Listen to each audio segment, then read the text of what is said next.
ఈ నెల 22వ తేదీన అయోధ్యలో శ్రీరామ జన్మభూమిలో శ్రీరాముని విగ్రహ ప్రాణ ప్రతిష్ఠ జరుగుతున్న సందర్భంగా అయోధ్య రామ జన్మ మందిరం నుండి పూజలు నిర్వహించిన శ్రీరామ పూజిత అక్షింతలు జనవరి 1వ తేదీ నుండి 15వ తేదీ వరకు విశ్వవ్యాప్తంగా ఇంటింటికి పంపిణీ చేయాలని సాధు సంతులు నిర్ణయించడం జరిగింది. అందులో భాగంగా సోమవారం సూర్యాపేటలోని గీతా మందిరం నుండి అక్షింతలు తీసుకుని 42వ వార్డులో ప్రారంభించడం జరిగింది.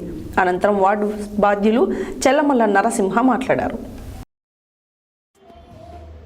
ఈ నెల 22వ తేదీన అయోధ్యలో శ్రీరామ జన్మభూమిలో శ్రీరాముని విగ్రహ ప్రాణ ప్రతిష్ఠ జరుగుతున్న సందర్భంగా అయోధ్య రామ జన్మ మందిరం నుండి పూజలు నిర్వహించిన శ్రీరామ పూజిత అక్షింతలు జనవరి 1వ తేదీ నుండి 15వ తేదీ వరకు విశ్వవ్యాప్తంగా ఇంటింటికి పంపిణీ చేయాలని సాధు సంతులు నిర్ణయించడం జరిగింది. అందులో భాగంగా సోమవారం సూర్యాపేటలోని గీతా మందిరం నుండి అక్షింతలు తీసుకుని 42వ వార్డులో ప్రారంభించడం జరిగింది. అదేవిధంగా వార్డులోని ప్రతి ఇంటికి తిరిగి శ్రీరామ పూజిత అక్షింతలు, నూతన అయోధ్య రామ మందిర ఫోటోలు జనవరి 24వ తేదీ తర్వాత నూతన మందిరంను దర్శించుటకు అయోధ్యకు రావాల్సిందిగా ఆహ్వానిస్తూ ఆహ్వాన పత్రము ప్రతి ఇంటికి అందజేశారు. అనంతరం 42వ వార్డు బాధ్యులు చెలమల్ల నరసింహ మాట్లాడుతూ పంపిణీ చేసిన అక్షింతలను ప్రతి ఒక్కరు తమ ఇళ్లలో పూజా మందిరంలో 22వ తేదీ వరకు ఉంచుకుని ఆ రోజు శ్రీరామ తారక మంత్రాన్ని 108 సార్లు జపించి అట్టి అక్షింతలు టింబర్ సభ్యులందరూ శిరస్సుపై వేసుకుని శ్రీరాముని కృప పాత్రలు కావాలని కోరారు.